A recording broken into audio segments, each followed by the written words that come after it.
Comment surmonter nos peurs? Je ne pose même pas la question parce qu'effectivement, comme tu vas le voir, il est possible de surmonter nos peurs. Et je vais t'expliquer ça dans cette vidéo. Mais auparavant, pour pouvoir ce faire, il faut d'abord savoir ce que c'est que les peurs et être capable de les identifier. Pour moi, j'ai longtemps cru que les peurs étaient à la fois endogènes, c'est-à-dire qui venaient purement de l'intérieur sans intervention extérieure, et exogènes, donc ils pouvaient aussi venir purement de l'extérieur sans intervention extérieure. Et après beaucoup d'analyses, dont je suis arrivé à la conclusion, c'est la mienne, qu'en fait elles sont toutes exogènes, c'est-à-dire qu'elles viennent toutes de l'extérieur. Et tu verras que depuis le début de l'humanité, il y a toujours eu des conditionnements et des programmations pour que l'être humain ait peur. Et c'est ça qui est intéressant, parce que qui dit programmation dit déprogrammation. Et c'est ce qu'on va voir dans cette vidéo.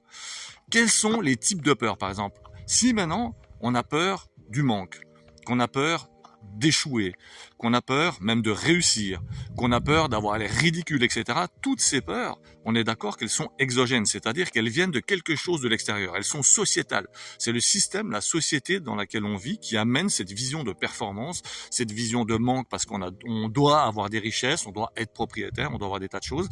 Et le fait de penser qu'un jour tout ça peut s'en aller, nous crée une peur qui a priori n'existe pas.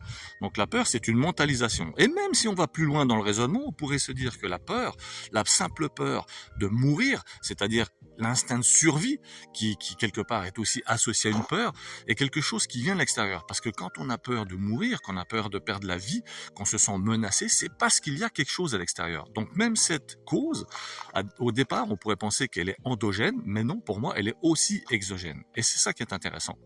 Et depuis tout le temps, l'humanité fait tout pour maintenir les gens sous le contrôle à travers de la peur. Alors comment on fait concrètement pour déprogrammer une peur? Le process, il est très très simple en fait. Tellement simple que des fois, ça en est navrant qu'on ne le fasse pas plus souvent. Mais comme tout est fait pour nous le cacher, ça ne nous vient pas l'idée de le faire. La première chose à faire, c'est déjà de reconnaître que cette peur est là et qu'on en est, entre guillemets, victime. C'est-à-dire rentrer dans la conscience et se dire, oui c'est vrai, aujourd'hui je reconnais que j'ai peur de, et tu finis par la peur ou les peurs qui sont en toi. J'ai peur de perdre ci, j'ai peur de, comme je disais tout à l'heure, d'échouer, ou j'ai peur, le pire c'est qu'on a même peur de réussir des fois, quoi. J'ai peur de réussir, j'ai peur d'avoir l'air con, qu'importe, tu trouves ton truc. Mais le simple fait de dire ça, ça permet à rentrer des choses dans ton subconscient qui, lui, va se dire, ah ouais, tiens, c'est bizarre. Et au lieu d'être déjà sous le contrôle, tu casses ce schéma, ce lien qui te tenait comme une chaîne prisonnier de cette peur-là, sans même que tu en aies conscience. Et à partir de là, tu peux t'ancrer, prendre un moment pour toi, tu te poses tranquille, tu prends 2-3 bouffées de respiration bien profondes, et puis après tu dis, au moment où tu inspires, tu penses en ton fort intérieur, je suis la présence, c'est-à-dire t'ancrer dans l'instant présent. Et quand tu expires, tu dis, je reconnais que je suis sous l'emprise de cette peur, et tu nommes ta peur. Et tu dis, à partir de maintenant, cette peur-là ne me maîtrise plus, elle n'existe plus. Et tu verras, ça crée un mécanisme en fait neurobiologique qui va te permettre de casser ces schémas, ces liens, comme je dis, ces chaînes qui te maintiennent prisonnier. Et où c'est très intéressant, c'est qu'en fait, si tu prends des peurs, imagine un soldat, tu es quelqu'un, tu es à l'armée, tu es en train de faire la guerre. Cette guerre, en fait, elle va impliquer des choses en toi. Qu'est-ce qui va se passer? Tu vas te dire à un moment donné, ouais, ça tire tous azimuts et tout, tu as peur pour ta vie. Mais en fait, tu as peur de quoi? Et pourquoi tu es là? C'est à la fois endogène et exogène. Mais la réalité, c'est que c'est exogène. C'est-à-dire que si tu es là, c'est même pas toi qui as décidé souvent. Et ta peur, elle est liée au fait qu'on t'a dit que l'autre était un ennemi, que l'autre pouvait te tuer, etc. Et comme on a dit la même chose à l'autre, les deux le pensent. Et tu génères une croyance et tu vas dans ce sens-là. Et c'est comme ça que des gens vivent des vies, tous autant qu'on est, on vit notre vie au quotidien conditionnée par ce qu'on voit à la télé, ce qu'on entend à la radio, ce qu'on voit sur les réseaux, comme ça, et tout, etc.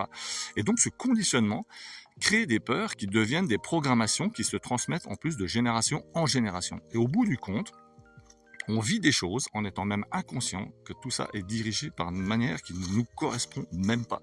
Et c'est ça le gros drame. Donc si tu arrives à rentrer dans cette conscience et puis que tu dis que tu reconnais que cette peur elle existe, à ce moment-là, tu peux arriver à la contrôler d'une manière différente. Bonjour. Tu comprends ce que je veux dire? Donc ça, c'est très très important. Et si tu comprends ça, tu peux arriver à maîtriser ça et à déprogrammer cette peur. Et il faut comprendre aussi qu'après ce mécanisme-là, quand tu fais cette petite déprogrammation, tu as vu, c'est pas long. Il faut bien être conscient que tout au long de ta vie, dans le système dans lequel on vit, tu vas être de nouveau programmé par des peurs. Parce qu'on te dit sans arrêt, et les informations que tu reçois et que tu entends sont toujours les mêmes. Elles vont toujours dans ce sens-là. Pourquoi? Parce que comme ça, tu es maîtrisable, tu es contrôlable. Et quand tu es sous l'emprise de ta propre peur, qui n'est pas ta propre peur en fait, tu crois que c'est ta propre peur, mais tu développes cette croyance-là en oubliant que tous les créneaux et les canaux d'information que tu utilises vont t'emmener dans une direction très précise, qui est celle de te maîtriser et de garder une énergie basse. J'en fais beaucoup, hein, des vidéos sur les énergies et tout ça. Et la peur, le problème de la peur principale, c'est qu'elle crée une énergie basse. Une énergie basse, c'est une énergie de contrôle, mais pas par toi-même, par quelqu'un d'autre. Une entité, un gouvernement, ce que tu veux, qu'importe. Mais le système, il est fait pour ça. Et donc, tu consommes, tu vas faire exactement tout ce que la société t'impose à travers les publicités et les réclames, etc., comme on dit ici. Et puis, tu vas acheter des choses parce que tu penses que le bonheur, parce que tu penses que si tu n'as pas ça, t'es pas quelqu'un de bien, ou que si ou que ça, parce que ça va représenter quelque chose. Et tu vas avoir peur. Si tu ne démontres pas que tu es comme les autres, tu vas avoir peur d'être refoulé par tes pairs, par tes semblables, qui vont dire: ah, mais t'as vu, c'est de la loose, t'es même pas propriétaire, ah, t'as même pas cette voiture-là, ah, t'as même pas le dernier iPhone, ah, t'as pas même pas les machins, enfin bref.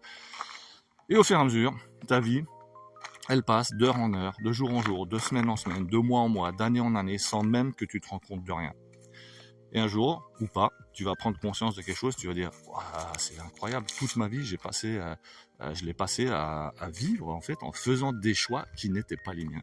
Et la peur va te faire et prendre des choix et faire prendre des décisions qui sont jamais alignées avec qui tu es réellement. Et là, pour moi, je trouve l'ultime et le sublime du sublime, c'est le fait que quand on a peur de manquer de quelque chose, par exemple, quoi que ce soit, c'est qu'on oublie qu'avant d'avoir cette chose-là, on ne l'avait pas et qu'on vivait sans. Donc quand par exemple, j'ai plus cette maison, j'ai plus cette voiture, j'ai plus cette moto, j'ai plus ci, j'ai plus ça. Déjà, on oublie qu'on l'a déjà eu. Donc, ça veut dire que, par défaut, c'est possible de ravoir quelque chose qu'on a déjà eu. Et en deux, comme je viens de le dire, on oublie qu'avant de l'avoir, on ne l'avait pas et qu'on vivait sans l'avoir, quoi. Donc, on ne connaissait pas ça. Donc, je sais pas, dis-moi ce que t'en penses un petit peu, si ça résonne, s'il y a quelque chose qui te parle, si tu as bien compris ce mécanisme qui est très simple, hein, mais identifier, conscientiser qu'on est dans une peur ou dans des peurs, et à partir de là, respirer, s'ancrer, être dans le présent et bien comprendre que c'est le seul endroit où on peut interagir, c'est dans le présent, en disant voilà, ça a été comme ça jusqu'à maintenant, je reconnais que j'ai telle ou telle peur, j'ai telle ou telle crainte, j'ai peur de ci, de ça, mais à partir d'aujourd'hui, ces peurs-là ne font plus partie de moi. Elles ne sont plus là, elles n'existent plus, et tu crées une autre réalité, tu changes ta vibration et les choses vont changer instantanément. Il n'y a pas de délai, la vibration se modifie en temps réel. On en a déjà parlé, on est plombé ou on est joyeux, etc. Ça se fait en un claquement de doigts, ça peut être à travers un film, un regard, un sourire, une étreinte, quelque chose de malsain aussi, une mort, ce que tu veux pour aller dans l'autre sens. Mais voilà, on sait que c'est instantané, donc il n'y a pas de délai. Et ça aussi, c'est des croyances qu'on nous inculque dans la société, qu'il faut en chier pour avoir, il faut travailler dur. Et donc tout ça, on sait que c'est faux. Et heureusement que c'est faux, parce que ça permet de changer ça. Donc dis-moi ce que t'en penses. Si t'as aimé cette vidéo, ben like-la, partage-la, commente-la. Et merci de me suivre. Et à bientôt pour de nouvelles aventures et de nouvelles réflexions.